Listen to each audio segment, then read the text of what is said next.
This is the second time I've been up on the stage, second time during this short talk. I already said avoid alcohol, and I feel a bit of a hypocrite because, I'm a fan of sleep, I'm a fan of alcohol too, so within limits, within reason.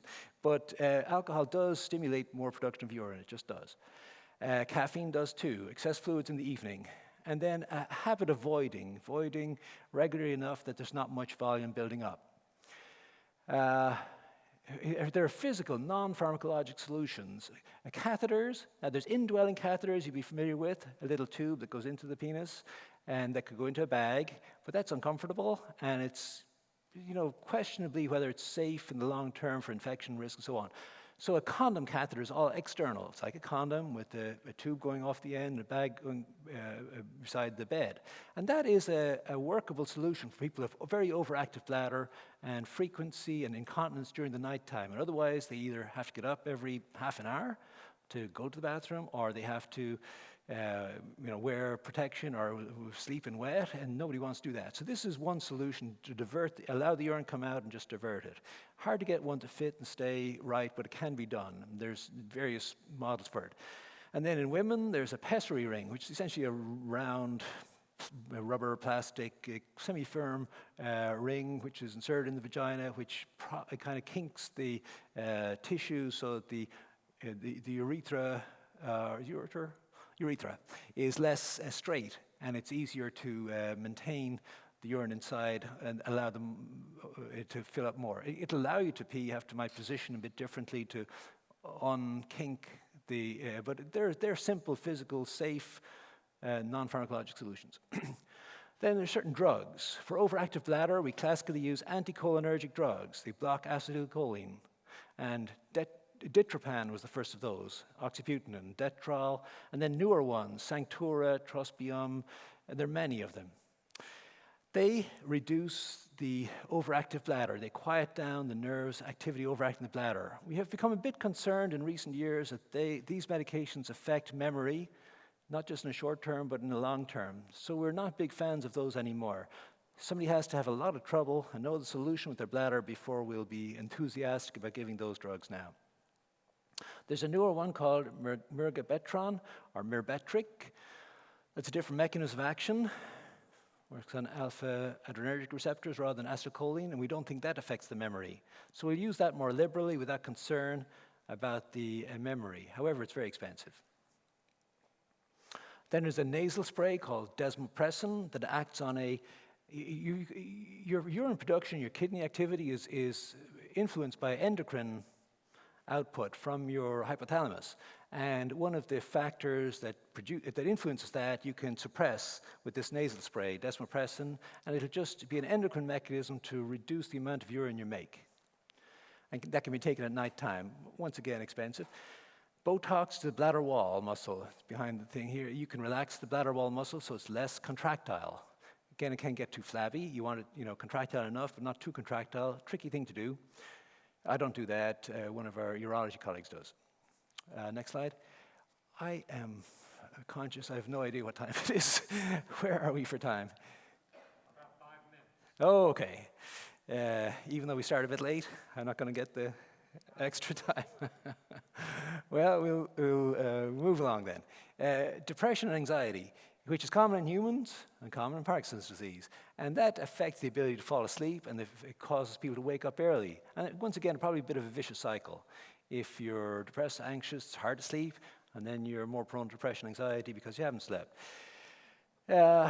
What can we do about it? Well, first thing is the physical, a good daytime activity exercise program. There's no question that helps a person feel good, and not only physically, psychologically, you're doing something, but the endorphins and various other factors that come from physical activity. Social engagement we think is good, and then there's mindfulness, coping, imaging strategies, art strategies can help people with depression, anxiety to get to a better place, let's say, mentally. And then, of course, there's medications. And probably the first medication we think of in Parkinson's disease for depression and anxiety is Zoloft. It's not the only one. There's vast numbers, Paxil, Effexor, whatever you're having yourself, Remeron, so on. So lots of antidepressant class medications. Risks and benefits with various ones depending on what other medication you're taking. Next slide, please. And finally, I was just going to touch on the sleeping pills that we use. Well, I briefly mentioned the antidepressant class medications. These are more focused on sleep. So melatonin is not a prescription, it's over the counter, and it's a natural thing. I've never heard of anybody getting side effects. There probably have been people who got side effects, I've just never heard of them. And it's a very bland, benign thing. It doesn't have a huge effect. It's not going to put you to sleep. But if you take it consistently, many people find their sleep-wake cycle is more regular and more rewarding. Again, I wouldn't expect miracles, but melatonin is a standard, proper thing to do. It's reduced in Parkinson's disease, and taking it on a consistent basis. And again, I don't think a mega dose is better than a lower dose. I don't think so. Where do we go? Very good. Okay, we got the mid-screen. It's even better. Then, if somebody if we do all the above, and somebody says, I just can't fall asleep. It's not this, it's not that, I just can't fall asleep. And we try the psychology thing, sleep hygiene, and they say, Doc, give me something to make me go to sleep. Probably where we'll start would be trazodone. That's a very old drug. It's got a long history of safety and efficacy, including in seniors, and so it's a go-to drug. We start at 25 milligrams, may go higher and higher. It's taken at nighttime. The more you take, the more effective it is, but the more you'll hang over the next day. So we're trying to get there's no pill that you take it at 10 o'clock, takes effect then, and it's gone by, it stays through the night and it's gone by 7 a.m. in the morning. There's no pill that does that. They all have effects that rise and then fade away with the tail that goes on for many, many, many hours into the next day. So you try and get one that the tail is going to be, and take a dose that the tail is going to be low enough when you want to get up at 8, 9, 10 in the morning. But that means you're going to have a low enough dose that you won't get a great effect early in the night too, or through the night. It's the trade-off. Remeron or mirtazapine is another medication that's antidepressant class drug. It seems to be quite effective for mood and sleep in people with Parkinson's disease. Then there's the classic sleeping pills. Ambien, you'd know the brand name of, Lunest, so on. They'd be prescription sleeping pills. All those drugs, of course, have been associated recently with dream behaviors like sleepwalking and things like that, going to the fridge, eating, things like that. But they also are quite effective for helping people go to sleep. Biggest problem is if you take it a number of days in a row, very hard to go to sleep without it. You have you go through a withdrawal almost of finding it hard to sleep. And some people say, well, I'll never stop taking it. I'll take it now, the rest of my life, and maybe that's a healthy thing to do. It's not necessarily a terrible idea, but you question whether it's a great idea either. But if you take it for a long time, you may have to go through days or even a week or two of poor sleep as your body is resetting to be able to try to sleep without it. There's a new one called Besomra that probably has it does have a different mechanism of action and probably has a role in Parkinson's disease. It's a bit too new for me to have enough experience to be able to tell you that it works great or not, but I kind of like the concept. It works on orexin and I think it's going to be a good drug. I mean, it has been around for a couple of years now, I think, but it's fairly expensive. I haven't built up a huge track record with it yet to know. Then there's the benzodiazepines, classic Valium-type drugs. Clonazepam is probably the most common one we use, but of course there's various benzodiazepines, Xanax, and those are tranquilizers, and they'll tranquilize you, put you to sleep, and make you drowsy, but they have a tail. And the more you take, the bigger the high and the longer the tail. So you have to take a low enough dose that you're not hung over the next day.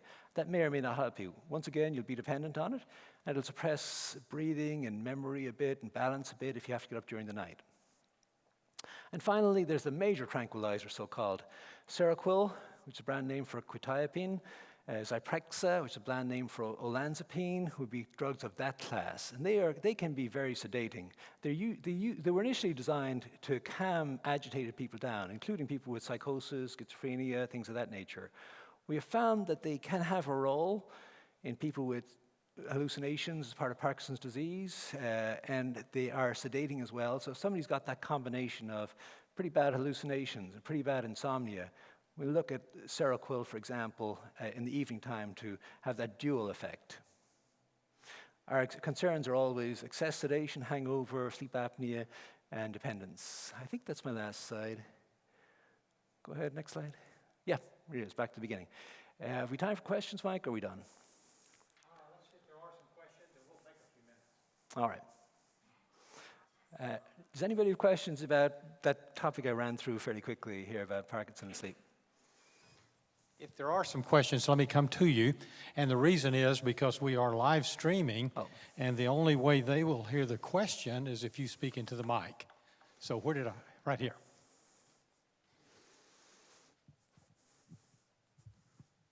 Doctor, could you speak a little more about using a Cpap machine? All right, so Cpap machine, turn it on. You have to be fitted for it to, fit including your beard and the nose and the shape of your face, and that has enough seal but not be suffocating. And then a doctor in the sleep lab adjusts the pressure. He tries, how about 7, how about 8, how about 9 setting, and he'll see what will maintain your sleep with as little sleep apnea overnight, as little arousals overnight, as little drop of oxygen with the lowest setting of oxygen that you can get. And people who can tolerate that, they take it home and it's by the bedside, and they put on the mask each night before they go to bed, and they strap it on and seal the space here. They flip the switch and they lay in bed, and when sleep comes, this maintains their pressure and airways being open so they don't drop during the night. There's new ones now where it just goes in the nose, because some people find that, but you have to seal the mouth. I'm not sure exactly why that's an advantage, but there are various ways to try and get around people who don't like it. But still, a lot of people just don't like it. Yeah, thank you.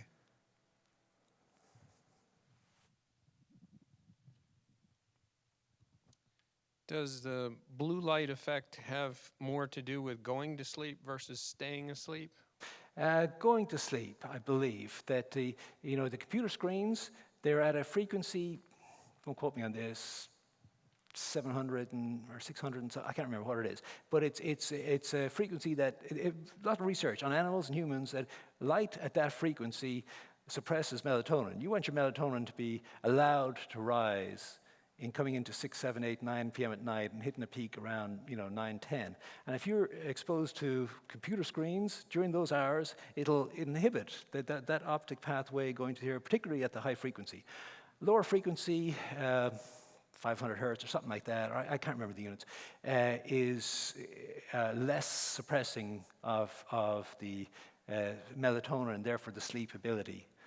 So again, we recommend no computers in the hours before sleep, no screens. Again, a lot of people say, well, I need to catch up, check my email, whatever it is, watch, that's life. But if it's a big enough problem for you, I guess you find a way to avoid screens at that time of the night.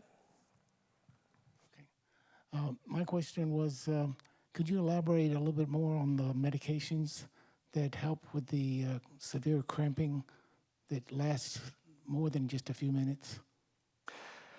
So muscles for the cramping, you're asking. Okay, so painful cramping, we try and get a sense of whether it's a brain nerve activity dystonia, and if that's the case, we'll often look at baclofen as the first line. That's usually taken at nighttime, and you take a dose that we hope will carry it through the night.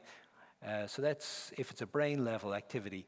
If you think it's a Charlie horse muscle cramp, we'll start with the more natural things. And mustard was one of the ones mentioned, and magnesium, quinine, things of that nature. And if somebody needs a pharmacologic treatment, well, actually, there's not a great drug, and I don't like the idea of just throwing drugs and seeing what happens. There's not a good, proven, effective solution if these other solutions don't work. I guess Botox, because it's relatively safe, it doesn't affect your whole brain, your whole body. I often think of that if somebody's got bad enough painful cramping. Pretty expensive, though. I see that hand.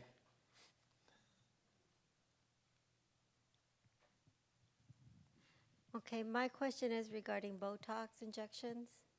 So I've had, I think, a round of 3 or 4 different types of Botox injections for my dystonia, and they've not worked. So I don't know if it's a dosage thing or if it's just they don't work on me, but they have not helped my my drop foot. Well, I call it drop foot, but it's a dystonic. Did you say drop foot? Yes. But it's not really a drop foot because they've tested and I have strength in my foot. It's really dystonic. Okay. Assuming that dystonia is the problem, then, and from a nerve telling the muscle to overcontract, enough Botox into the right muscle should work.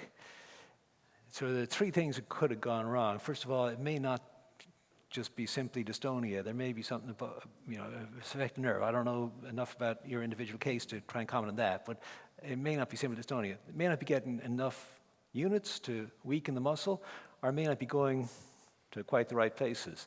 And it doesn't, certainly a number of patients that I inject, it doesn't seem to work out. And I don't know which of those things it is. It's kind of tricky to get the right amount in the right places. That may be part of it. Any other questions? All right. Dr. Sullivan, thank you so much. Sure, happy to do it. And we have a little something. It is. Thank you. I want to give you. Thanks so much. Thank you. All right, Mike. Have a good rest of the day. Thank you. All right. We've gotten a little behind schedule. That is okay. What that tells me is that your breakout sessions were good. You hung around, you had some questions and good things there, and we allowed some questions here. What we want to do now is we want to draw for these baskets and do that, and then we're going to have our last session, and if it runs over a little, that's okay as well. If you need to leave, that's okay. So bring the basket up, and my assistants here, this is my wife. This is the DAPS office manager. So my wife, Donna, and our office manager, Andrea. So I'm going to let one of you. All right, let's see what we got here. Okay, it looks like Barry Kleckner. Am I saying that right? All right, Barry, congratulations.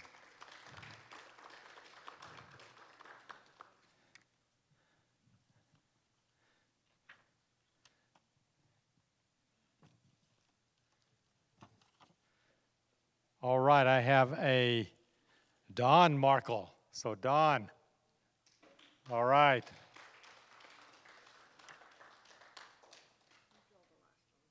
Okay.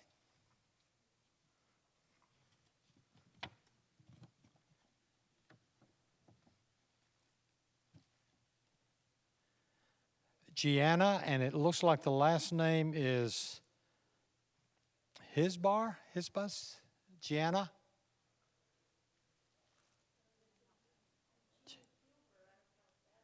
Jeannie Huber. That's it. That's it. Pardon my inability to read.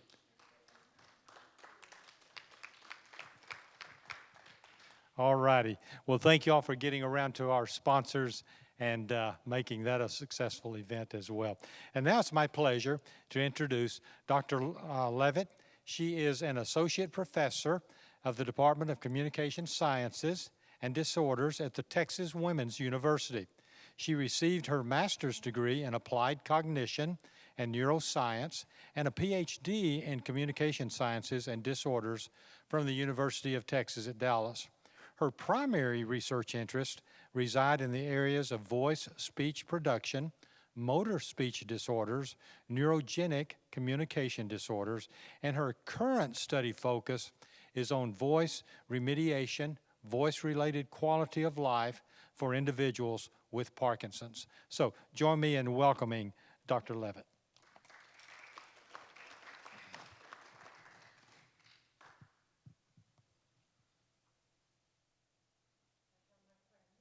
All righty. And they have you wired, so you don't need that. Can you hear me? Thank you very much for a nice introduction, Mike. It sounded a little bigger than I am, but let's try. Okay, so my slide. Everybody has a handout? Yes? If not, there's one extra. Everybody has? All right. Would you get my slide?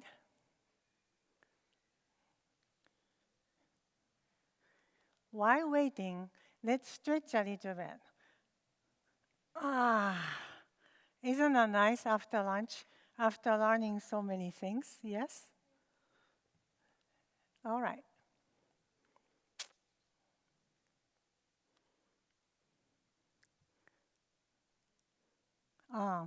Okay. Are we getting there in the back? Okay. Let's give them a second. Okay, before the slide set comes out, let's talk about that. We like to move around, right? So today's symposium is also keep moving, okay? And then sometimes we don't consider that speech as movement, but it is. So that's what I will start from today. So we are looking at these nice family pictures, baking cookies, and grandparents talking. So when we are talking, we don't think about our voice or speech because it's always there with you, right? And then if you cannot move, then you recognize immediately. But the voice, until you lose it, you don't care about it. At the same time, you talk about, I don't like him because his voice is weird or something. So voice represents personality or yourself. Oops, it went out again. So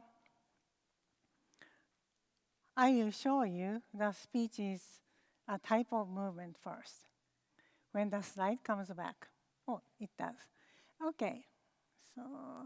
Okay, now I am showing the speaker and listener. Speaker on the left and the listener on the right. So, speaker will first come up with what to talk about. Yes? All right. And then say, for example, okay, may I have a glass of water? Okay. And then when he says that, then that will be speech signal. Okay. Waveform comes out from his mouth and then go to the speaker's ears. So speaker knows what he is talking about. And then listener knows, okay, I got it. And then listener's brain will interpret, okay, this guy would like to have a glass of water. All right. So we are repeating this process. And then at this point, may I have a glass of water? When he says that, speaker says that, that's a movement. A movement sounds like, but that really, a lot of movements. So we will talk about what I'm talking about, the movements. There are 3 areas we need to move to get our voice out. First of all, that's a respiration. Do we talk when we breathe out or in? I'm asking you if you talk like, I am hungry, or I am hungry. Of course, the latter. So we breathe out, and then voice comes out, not breathe in, right? So first, you need to get the energy source into your lungs. And then when that comes out, that will give the breath support, energy to speak. So receiving that, we have the vocal fold that right here. So I brought my friend, we know larynx. In there, we have vocal folds, and that needs to vibrate. Okay, so many times. And then at this level, the voice is only buzzer-like sound like this, not speech. And then after making the source sound, then we use the articulators like tongue and jaw and chin and stuff, and they shape up our speech sounds. So speech involves a lot of movements. Okay, oops, came back here. So let's talk one at a time. Respiration is the first subsystem to enable us to talk. Okay, so I am showing different postures. Not only Parkinson's disease. With the age, our posture support to get lost. Sometimes I go to the classroom, and then I carry my textbook and walking, and then glass door, I see an old woman carrying the same textbook, and then somehow very bad posture. I said, oh, somebody's teaching the same course as I do. What a bad posture. And then look at that with my glasses. Oh, it's me. So those things happen. So it's not only Parkinson's disease, but now we need to be aware. So the air comes out from the lungs to support our voice, right? When we get the drink out with a straight straw and then fun straw, which one is easier to drink a lot of stuff? Of course, straight. Because if it's not straight, there are a lot of trouble, like left and right, and finally go to your mouth, and you can get the juice or something in summertime. So the same is true. If the posture is like that, air doesn't come out to support our speech, right? We need to wait until this fan straw-like posture for air to come out. So we need to be careful about the posture. Posture affects our breathing. I am showing two different types of breathing. On the left, you see the shoulders are moving. And then diaphragm, which is the dome-like structure that separates our chest cavity and abdomen. That's not moving so much. But the right one, shoulders are stable, and then diaphragm is moving. Okay? That could be two different kind of breathing patterns. So the left one is so-called clavicular breathing.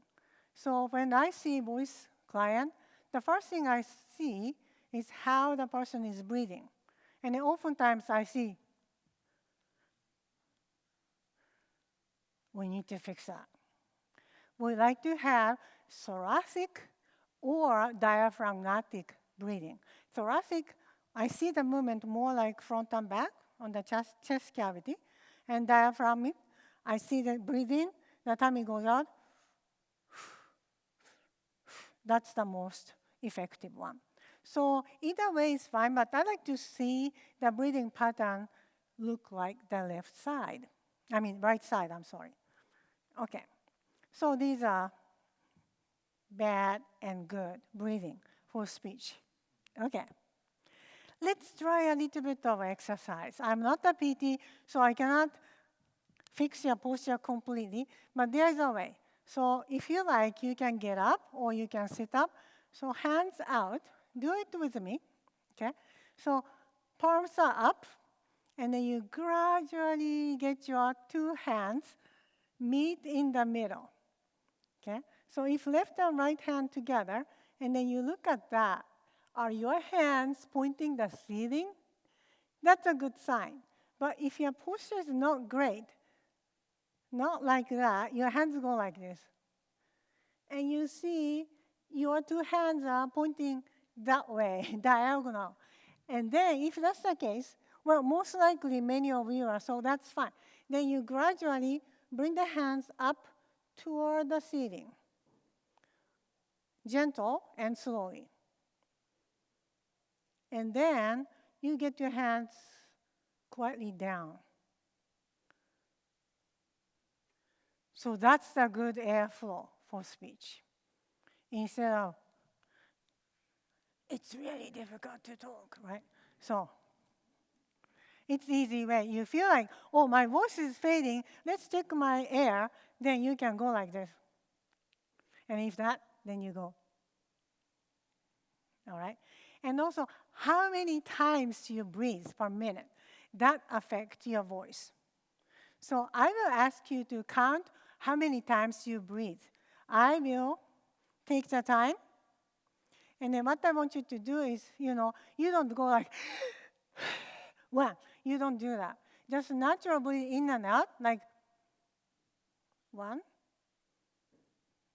2, and then hopefully from the nose. Okay? So I will ask you to start, and then you start counting how many times you breathe. All right? So are you ready? Yeah. Okay. Ready, set, go. My case.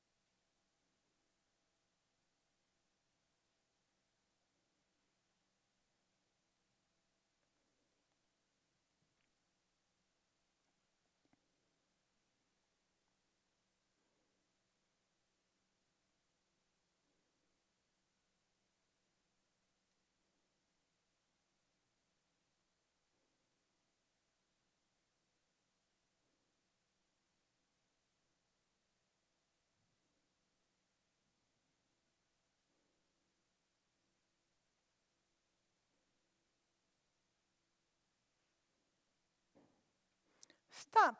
So how many times did you breathe in and out? How many times?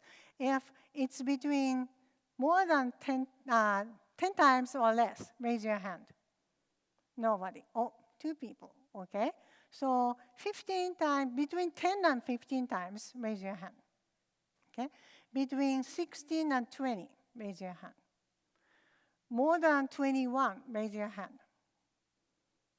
That's a good group. Sometimes I have some people breathe more than 21 times. So what happens is the average is, it depends on the book you see. So some people say different numbers, but voice-wise, if your breathing is 19 times or less, you can manage it. But if you are more than 20 times, then your speech go like that because you have to breathe so many times and then your speech is not connected. Okay? So we need to fix that. But you don't have to. You're fine. All right. That's the good news. Okay. So let's talk about the phonation now. So phonation, I am showing beautiful lady, and then we see her larynx in there. We all have this in our neck. This one is, of course, a big one. Mine is not that big, but it's easy to see. So this is trachea. Under that, we have lungs. So I'm not showing only this larynx area. Okay, so in the larynx, we have, if you slice the larynx in the frontal way, cut in this way. Don't cut me, but cut in this way. You see that slice. In that slice, this area are the vocal folds, left and right, 2 things. And then if I look at that, magnify that, when I'm talking, like then my vocal folds are moving. Come to the midline, and then apart. Come to the midline, and then apart. If I look at that overhead, then I will see this movement. This looks very, very gracious. Slow movement, but the fact is, for males, on average, vocal folds come to the midline and apart 100 to 150 times per second. And for females, 180 times to 250 times per second. So it's really busy. Just to talk a little bit, we are moving, lungs and vocal fold, and now we talked the third one before too long. So a lot of things are moving. Okay, if the vocal folds don't come to the midline, what will happen? There's a gap. Okay? When vocal folds come to the not complete midline, for some reasons, maybe with Parkinson's disease, all the movement amplitude gets smaller. So maybe the air from the lungs may be not strong enough. We call as subglottal pressure. Or maybe vocal folds cannot move enough and then can't come to the midline. Then what happens is air leaks between 2 vocal folds. So the voice like that, because my vocal fold cannot come to the midline. So I have breathy voice. And then when I have breathy voice, I would like to get my communication through, so I kind of more effortful. And then you talk like this. And then even though I get more effort, then people don't hear me. Does it sound familiar? Yeah. Okay. So now, I am showing some other reasons people's voice become breathy or hoarse. Not only Parkinson's. Well, I see a lot of clients who have Parkinson's disease, and then many others. Many strokes or some other blood pressure issues, or sometimes vocal folds pathology. Well, if you have laryngeal cancer, something may block 2 vocal folds come together, and then cyst, something might growth come up from inside the tissue. That could get the vocal fold puffy and can close completely. Blech. And then this one is still the beginning phase of cancer, carcinoma in situ. It's not spreading, but stage 0 cancer, so-called. and then vocal fold nodules. There are many possible reasons. And then before you go to the voice therapy sessions, you like to rule out those things. So I suggest you, it's very important for you to go see otolaryngologist before you start the voice therapy. So otolaryngologist takes care of the larynx, and then we, including myself, speech language pathologists, take care of your voice, but not the tissues. All right? So otolaryngologists may sound unfamiliar. You know ENT, but not really otolaryngologist guys. Let's think about that. When your teeth are not straight, who do you see? Orthodontist, right?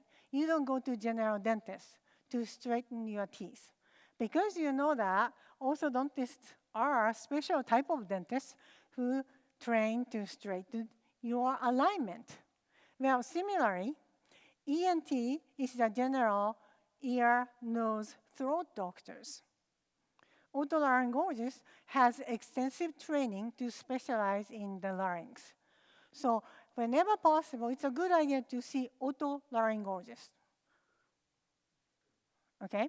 So that's what I want you to do before you start the voice therapy. Whoever I see, I always ask, visit otolaryngologist and make sure, rule out vocal fold tissue pathology. Then let's begin. That's important. Okay, so I have a question. So somebody said that, I don't understand you. Would you say it again? Well, probably you are nice enough to say it again. But when you say it again, can you change the way you talk? For example, when I say, I'm hungry, and somebody say it again, and then can I say, I am hungry? Or say it again as, I'm hungry. The same thing? Possibly you guys do the same way. You don't change anything.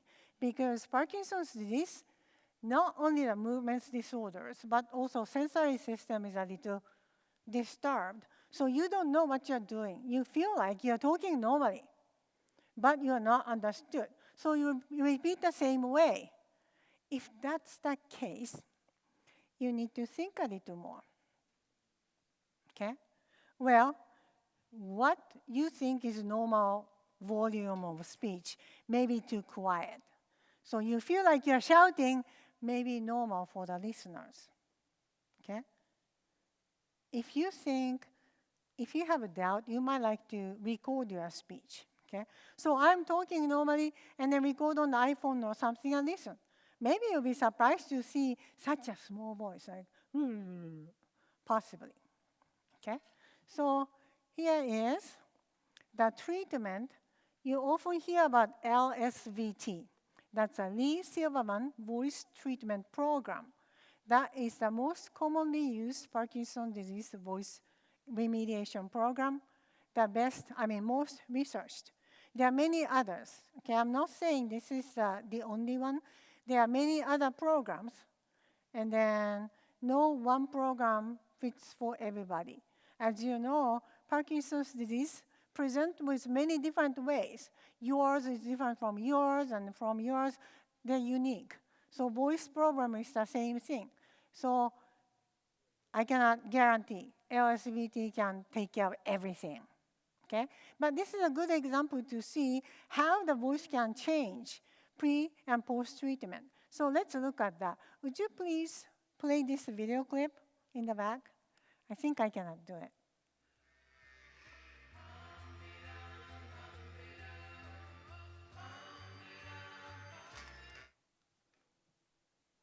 For your voice that you would associate with Parkinson's? Yes, I don't speak loud enough a lot of times. Anything else? Hoarse. Uh-huh. Anything else?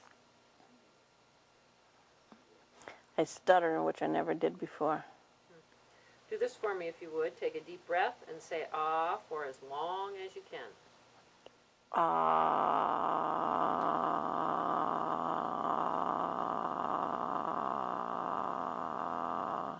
Good for you. Okay. Would you say Parkinson's disease has caused you to talk less? Yes, Because? because I stutter and then I can't be heard. If there's noise in the house, like when the kids come over, nobody pays attention to it because they can't hear me. Till I get mad and then yell. Take a deep After breath and treatment. say ah for as long as you can.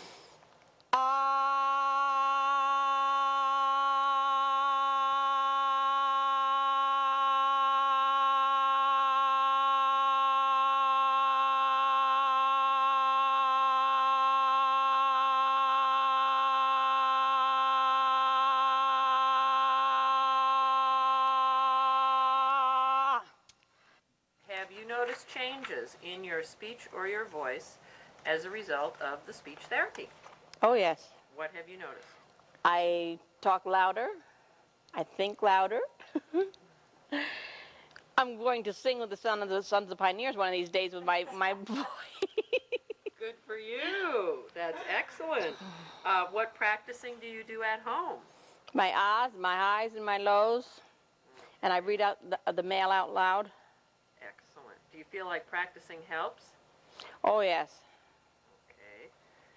Do you feel as though people can understand you all of the time now? Majority of the time, unless it's my husband, and he'll say, "What? I can't hear you." Good for you. But I think he does that just to be cute. I think he does too. Has anyone commented that it's easier to understand you now? Oh, yes, I set some of our friends back when we went to their house and I talked loud. Lou says, "What the hell happened to you?" My daughter said, "Oh, Ma, that's you?" Isn't that good? Don't you feel wonderful? Oh, yeah, because now she can't say, "I didn't understand what you said." Right? No excuses, right? Yeah, That's no right. excuses. All right. So what do you do when you want to be as easy to understand as possible? Think loud. Okay, so it gives us hope, isn't it? So if the problem is only Parkinson's disease, then LCBT is very effective. And then some other program too. I am not pushing this one program. All right. So after that, let's try exercise 2. She said ah, so let's try big ah, right? Okay. So I don't want you to breathe in from your mouth because if you have blood pressure problem, like ah, after that, sometimes you feel like. So don't do that. So breathing from the nose as much as you can do with big ah. Let's try. Ready? With me. Ready? Ah.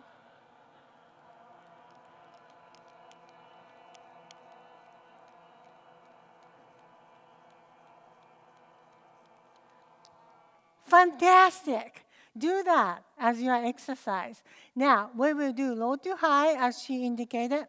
So low to high is, in English, we like to have some intonation. And then another problem with Parkinson's speech is you guys tend to become monotone. I am hungry.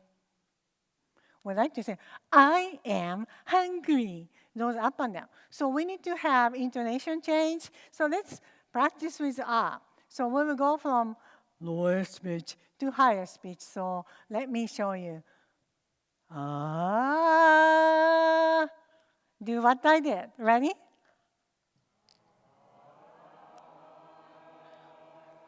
Nice. Let's do the reverse. High to low.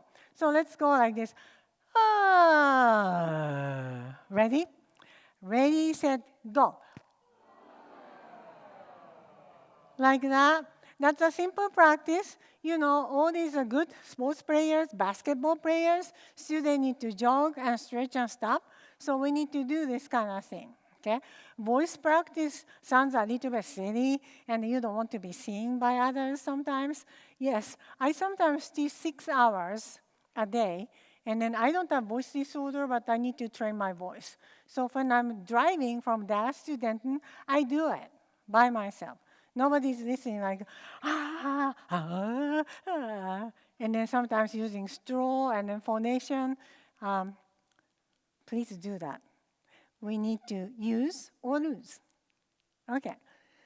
So now I will talk about articulation. So finally, after making this good source sound, over here at the vocal fold level, we need to be able to make speech sound. So let's look at this video clip. Would you please play that one? Wish to know all about my grandfather. Well, he is nearly 93 years old. He dresses himself in an ancient black frock coat, usually minus several buttons. Yet he still thinks as swiftly as ever. A long, flowing beard clings to his chin, giving those who observe him a pronounced feeling of the utmost respect. When he speaks, his voice is just a bit cracked and quivers a trifle. Twice each day he plays skillfully and with zest upon our small organ.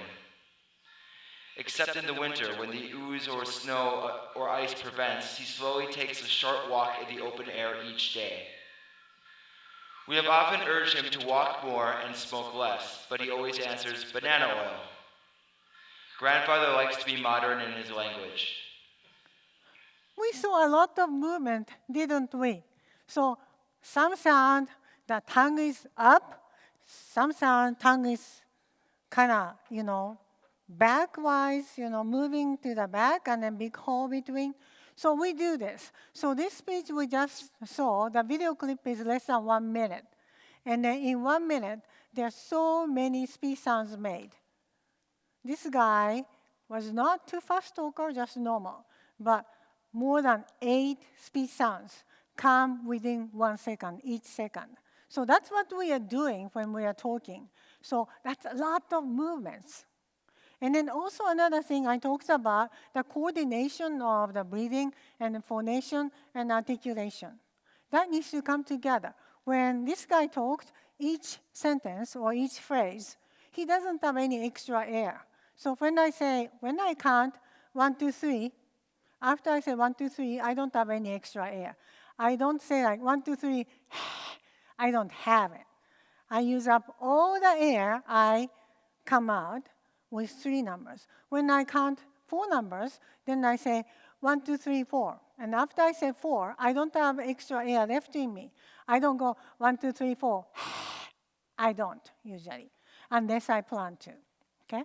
So it is very interesting coordination of respiration, phonation, and articulation going on when we talk. Now let's try exercise number 3. So we will count from numbers 1 to 10, but after 5, we breathe in. So the first breathe in air, we will use up with 1, 2, 3, 4, 5.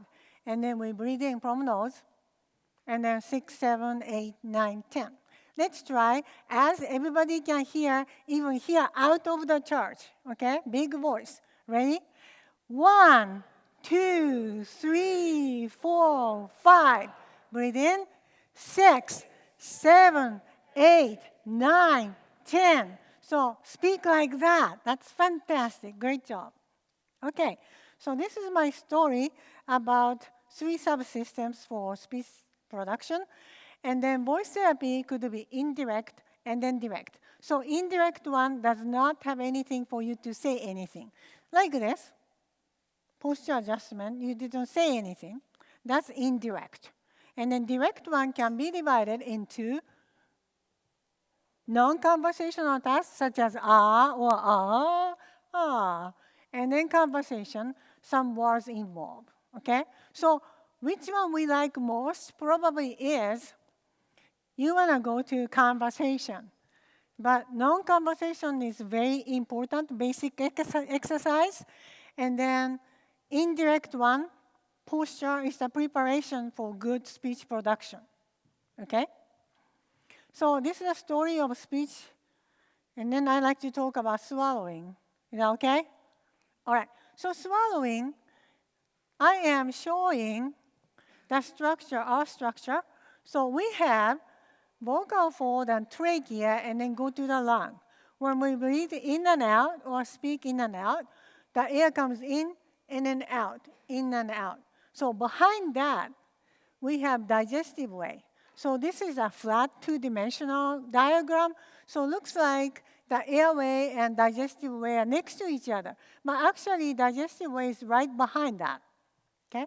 So we have some common areas, throat areas, share for speech production and the swallowing. Okay, so swallowing This is a big tongue structure.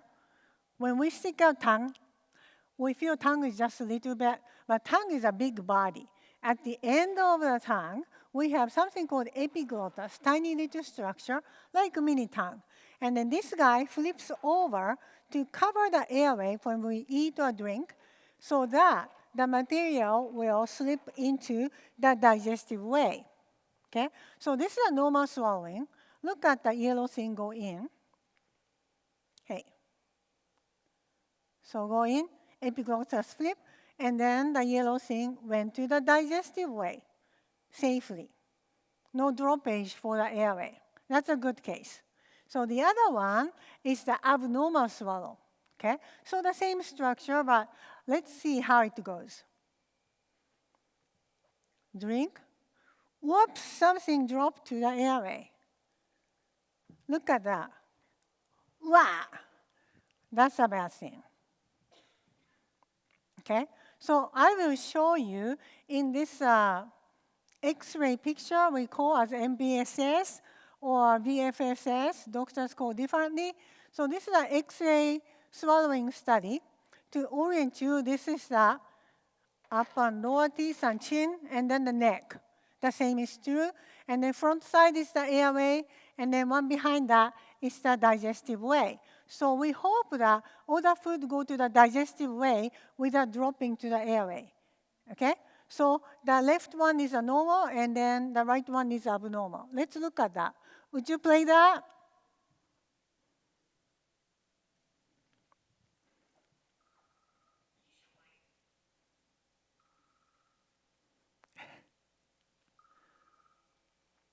So it went to the digestive way.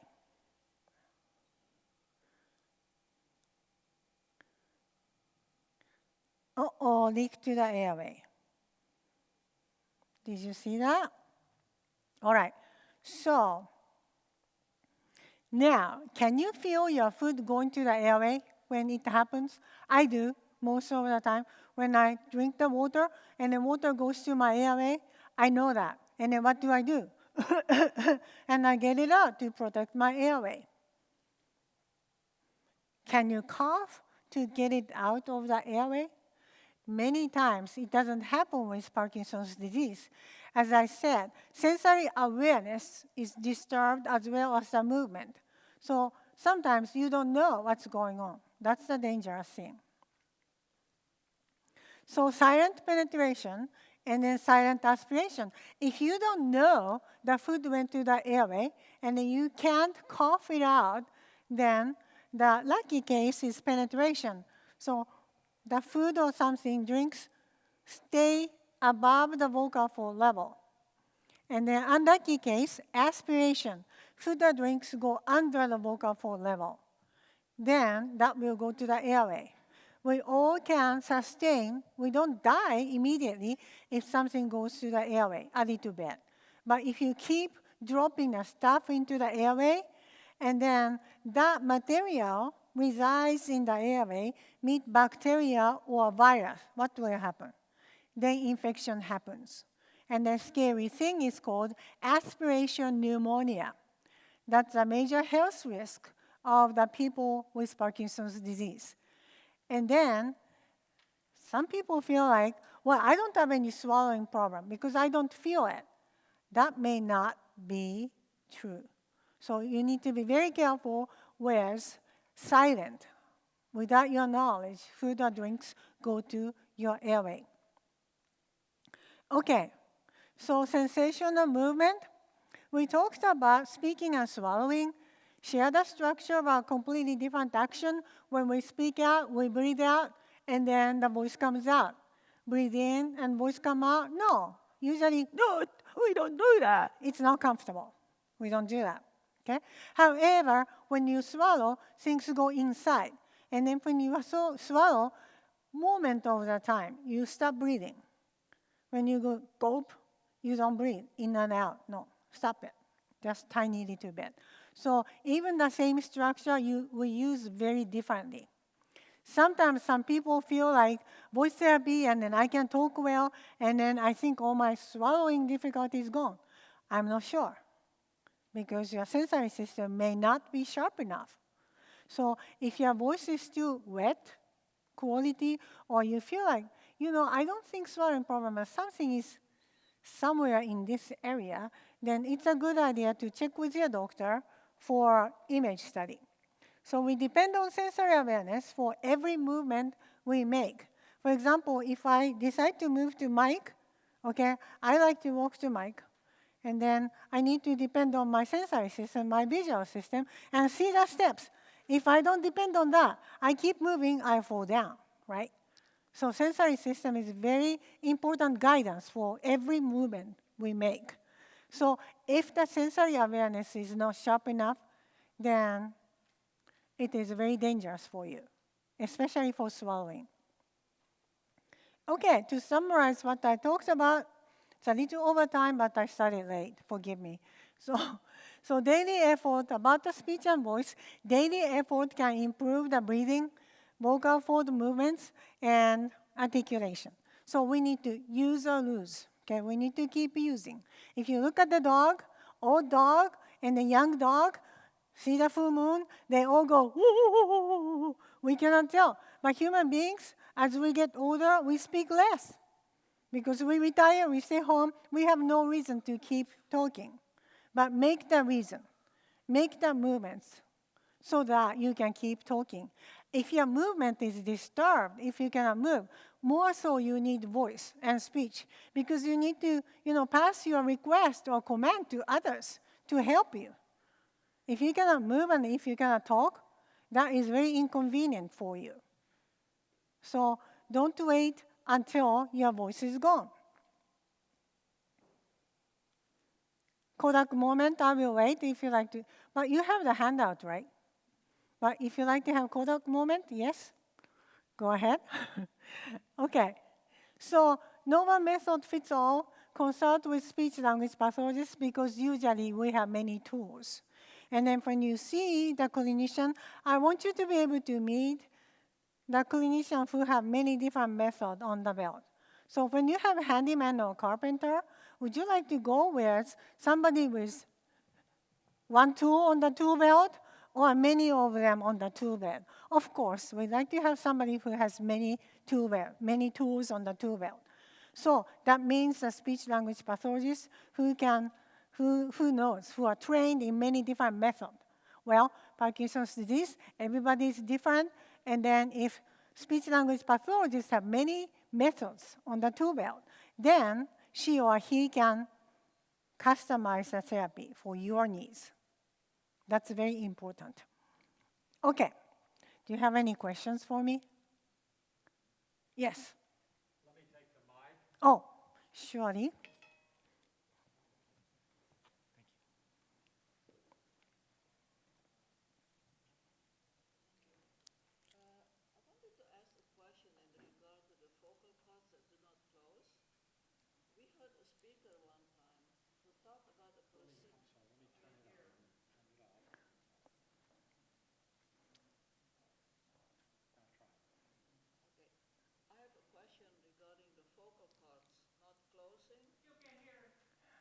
Still, it's not on. The microphone is not on. Mic is, I guess the battery may be dead.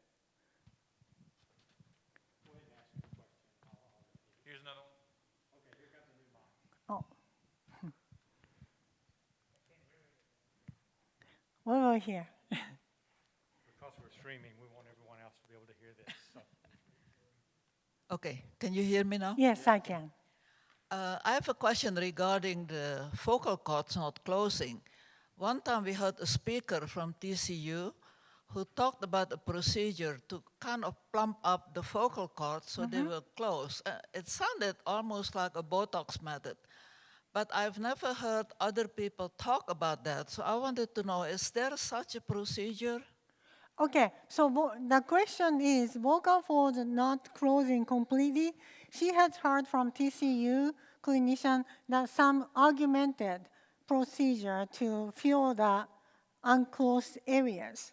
Okay, so my answer is there are two reasons vocal fold cannot close. So one reason is, well, three reasons. So the first reason is the subglottal pressure, the pressure coming from your lung is insufficient.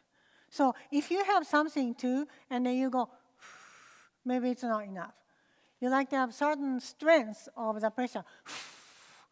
Okay? So maybe that's the reason why. Many times that's the reason for Parkinson's patients. Number two, you have something developed, like I show, nodule or something. Something is in there, then you cannot come because of the obstacle. Okay?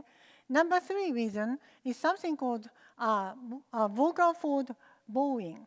So let's assume my two legs are vocal cord. Okay? So I can close like this. Okay? But if I have both leg, always the gap is in there.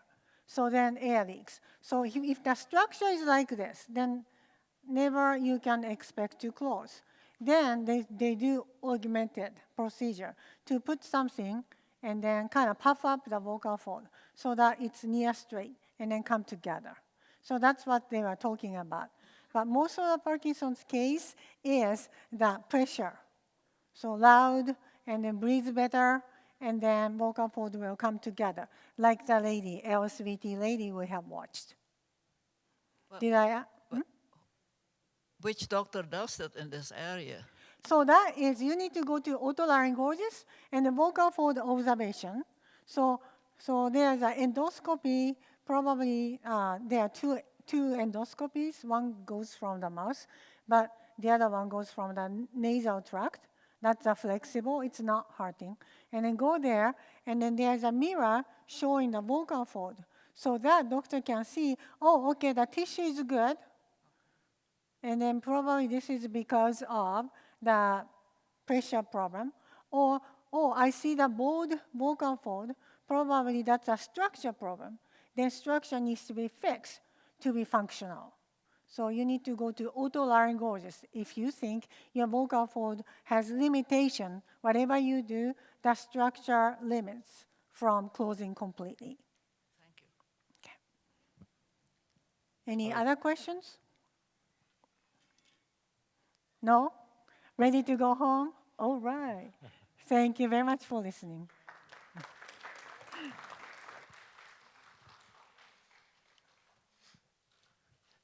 Dr. Levitt, thank you very, very much. And we have a little something for you. So thank you. Thank you. All right. Thank you one and all for coming. And one last favor I'm going to ask of you. Watch your emails, because if you registered, we're going to be sending you by email a chance to evaluate the day. And so your feedback will help us as we plan for next year. So thank you. Enjoy the rest of your day. And I hope today you learned some things that will help you.